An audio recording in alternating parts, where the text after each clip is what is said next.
All right. Well, hello, everybody, and welcome back, and welcome to Nuclear Free Zone, a video blog about the people who make Sebastopol the unique and wonderful place it is, brought to you by the Sebastopol Community Cultural Center. I'm your host, Bill Dietz, and today it is my honor to have the Honorable Mayor Patrick Slayter with us today. Mayor, how are you doing on this fine Monday? I am doing great. Good morning. Good morning to you. So how has the shelter in place been treating you so far in these couple months that we've been going on here? Well, for the city, it's been a learning experience in a lot of ways because of our staff, of course, all went to their offices every day, and that suddenly wasn't an option. So thankfully, we have a small and very dedicated staff who were able to rapidly pivot and work from home as necessary. Our public works departments, the employees continue to work throughout, maintaining things as necessary with proper distancing, and teams were created. So workers only worked with 2 or 3 other people at any time for that was their team. And so they did not interact with other teams. So if there was some kind of a problem, that it was going to be contained just by that kind of a program. For me personally, well, I've had an office at home for years. So in a lot of ways, it's just simply more online meetings and teleconferences and video calls and all those kinds of things. So it's a hodgepodge, and I think we're all experiencing it in our own way, but also in some weird collective way. So that's my report. There we go. Well, that's fantastic. Well, as you know, here on Nuclear Free Zone, we're learning about the people who make Sebastopol the place that it is, why it's unlike basically any other place on earth, that's for sure. So for you there, Mayor, how long have you lived in Sebastopol for? I moved to Sebastopol in 1997, and I'm a born and bred Northern Californian. I'm a 5th generation person from Napa. So I go back deep roots just over the hill, and so I've been here since '97. I always ask this question because I'm in education. Did you go to Napa or Vintage? I went to Vintage. There you go. Okay, just had to ask that question. So what was Sebastopol like in 1997 when you arrived here? What was it like? In a lot of ways, it was very similar to what we see today. It's interesting, a couple of years ago, well, it's been now 5 years ago or more, where we started the general plan update process. And so what that is a 20-year plan for the city. And it's largely a visioning or visionary document. So usually they're in place for 20 to 25 years. So the plan that we had was promulgated almost 30 years ago now. And at that time, it was estimated that the population of Sebastopol could exceed 9,500 or even 10,000 people. And what we see is a population that is almost exactly the same as it was 30 years ago. Wow. So, in a lot of ways, but the difference between 1997 and 2020, I don't think is as great as certainly what was visioned 30 years ago or 40 years ago. But the incremental growth, the incremental change, that's kind of the beauty of it, is that we're allowed to get used to changes in a very slow way. So I think that's what I see is it's kind of the same. So I'm going to jump in here a little bit. You just mentioned the master plan that you're working on right now. Tell me, what is the one thing when you're talking to people about it, what is the first thing from there that you talk about? What's the thing that gets you as the mayor of Sebastopol most excited about that plan, that one thing you're working on? Well, to make sure, so we started the process about 5 years ago, and then it took about 2.5+ years to work through the community process. It was a community committee that worked on the update, and then it went to the planning commission, and then finally it went to the city council, and we had some joint meetings. And so the whole plan, called the general plan, has been up. We approved it about 3 years ago. So the new plan is in place now. And what I appreciate about it is that we really tried to protect what we all really like about our community, which is the local ownership of businesses, wide mix of housing types. The old neighborhoods were really identified as something that was not, it wasn't this flashing beacon for people, but people really identify with the different parts of town. And we don't, sometimes I kid with one of my council colleagues sometimes that she lives Soba and I live Nova, north of Bodega Avenue and south of Bodega Avenue. So I think that we know our little regions of town. We all like our little neighborhoods, and for me, the protecting what we like about our community, and attempting to morph the things that we don't necessarily like so much about our community, and guide it in the vision that we all in some way share. Everybody, of course, has their own interpretation of it, which is the beauty of the thing. Amazing, amazing. So tell me, what is the most interesting Sebastopol historical fact that very few people know? What's that one little tidbit that you think that, that not many people may know about? Well, I don't know if it's all that secret. I'll give you one that may not be all that secret, but originally Sebastopol was called Pine Grove Square. So that's one little tidbit. And then for me, my day job is that I'm an architect. So I'm interested in buildings and the history of buildings and those types of things. And I hear people say oftentimes that Sebastopol doesn't really have an architectural style to call its own. And most communities don't. Very few actually are that homogeneous in their architecture. But Sebastopol actually has a great history of Art Deco buildings.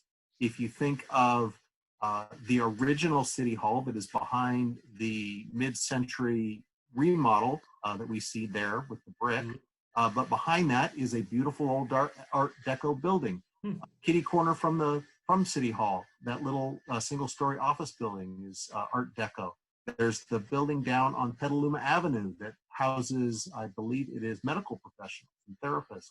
And again, that's great. Parkside School, Art Deco. We do have a history of it. People are just, I think, the fabric of our community. We're used to seeing what we see, and a lot of people just don't recognize it as what it is, as architecture wonks.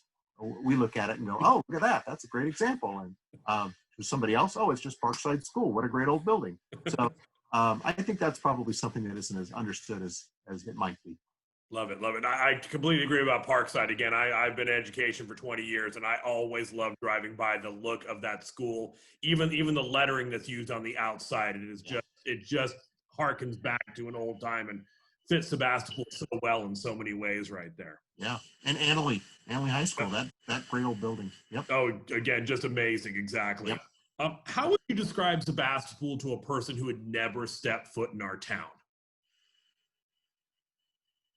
How would I describe Sebastopol?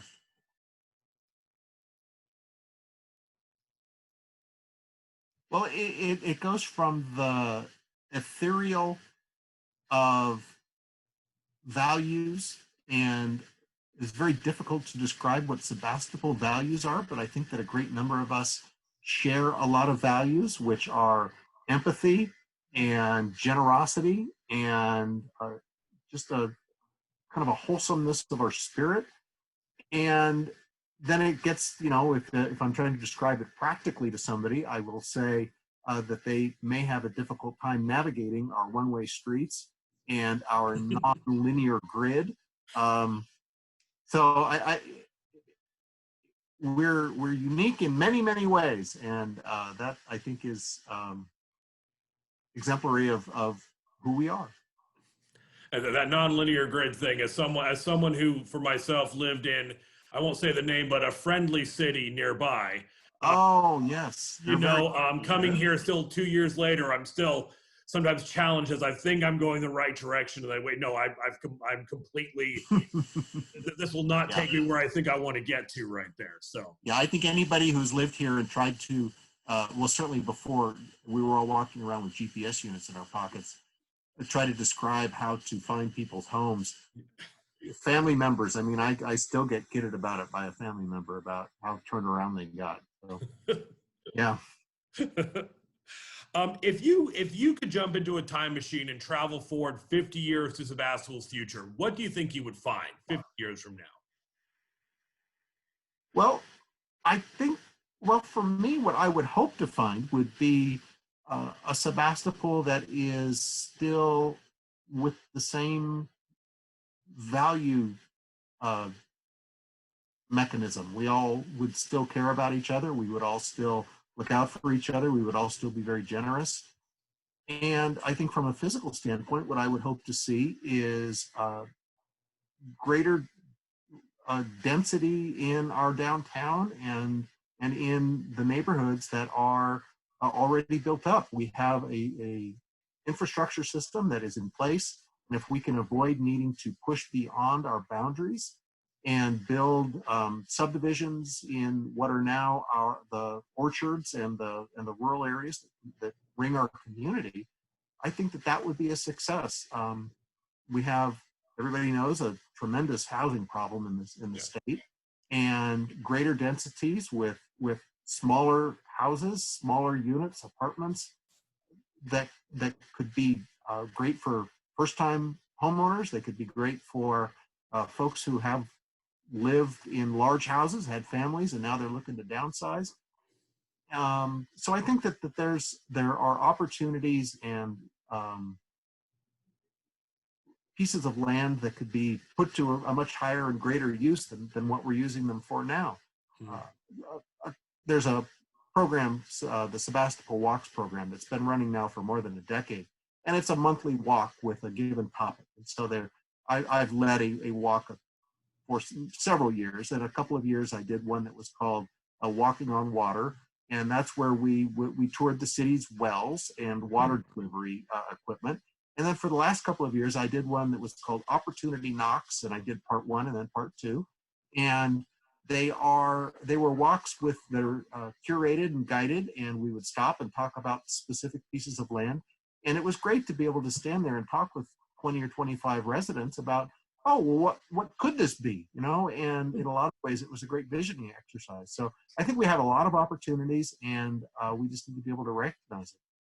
So, okay, so I'm going to be really honest right here. This is the first I've ever heard about these walks right here. And as a family who loves walking, that's one thing we've been doing for ourselves to keep us going this time.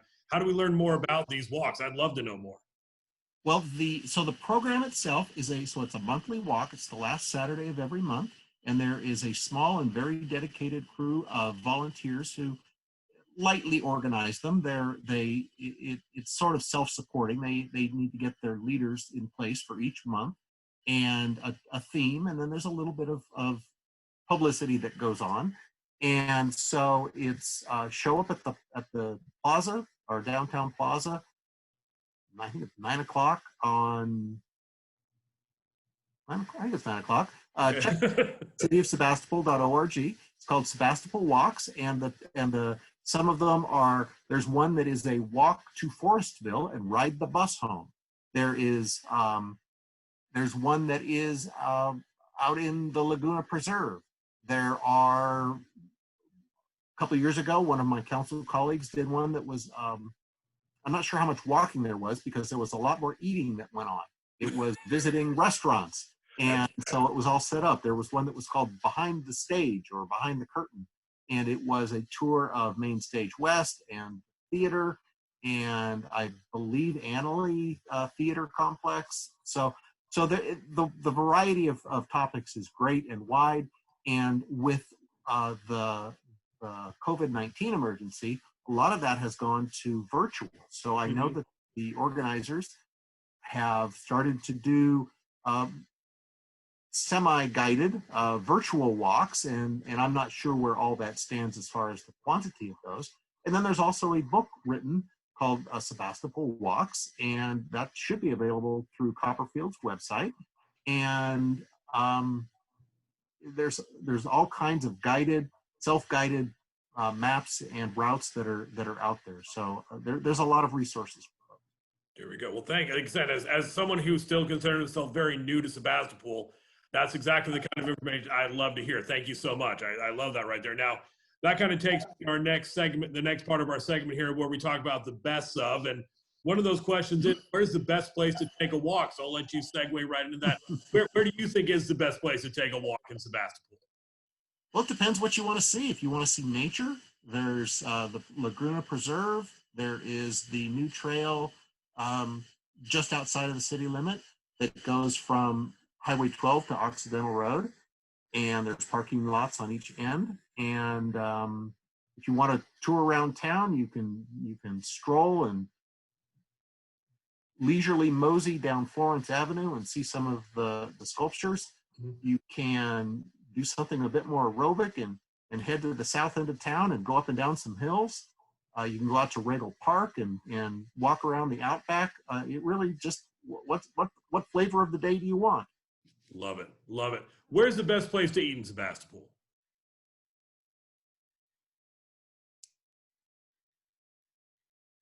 I don't know. I've got a lot of favorites. So I'm not sure I want to call anybody out for fear of missing somebody. But there's great Mexican food. There's you can go and get falafels at a couple of places. Everybody knows about ice cream and yogurt, mm-hmm. and upscale dining is certainly an option here too. So there's you can't go wrong. There we go. Sorry, you're being. I appreciate your political nature right there. I'm not wanting to offend anyone. So I'll skip over the next question about where the best place to get a beverage is in town as well. But what's the best kept secret in Sebastopol? What's that best kept secret around town that people should know about? Well, once we get through our current state, I think that a great hidden gem, honestly, is hidden right in plain view, which is the Sebastopol Center for the Arts. And the ability to go in and view the ever-changing gallery and all the classes and all the events that they have, that's a hidden gem. And the community center with all the classes and all the things going on there, the Sebastopol Senior Center, they have pivoted to being online classes and all kinds of tours and activities and it's not just, you think senior center, well, it's, as their sign says, welcoming folks of all ages, and they will welcome anybody. And the community resource that those nonprofits represent to our community is just fantastic, and they're hidden in plain view. Fantastic, sir. Thank you. Finally, one word to sum up your feelings about Sebastopol. What's that one word? I'll say generous. I don't want to say eclectic. I'll say generous, because this community is incredibly generous. Love it. Well, Mayor, I know you have so much on your plate. Thank you for giving up some of your time today to talk to us right here. Again, this is Nuclear Free Zone, coming up with learning about the people and the things that make Sebastopol what it is. Brought to you by the Sebastopol Community Cultural Center. Mayor, thank you so much. Have a great day. And I've got one more thing. Oh, yes, sir. Yes. What do we got? Yeah, well, the title of your show, I forgot to get back to this at some point along the way. So one of my positions is that I sit on the board of Sonoma Clean Power, of which Sebastopol is a charter member. Okay. And we recently took action, proactive action, and we said no thank you to PG&E, who were trying to offer us in our power mix power from Diablo Canyon. And we said no thank you. We are a nuclear-free zone. And every single community in the county of Sonoma said no thank you. We don't want it either. So our nuclear-free zone is not only for us, it seems to be expanding. So congratulations to us. Well, maybe down that Marin Petaluma, Marin Sonoma County border, we should add that to that sign down there as well. So. There we go, the whole county. Yep, okay. That was my final thought. I love it, Mayor. Thank you so much for that. Look, thank you for your time, and everybody have a great day today.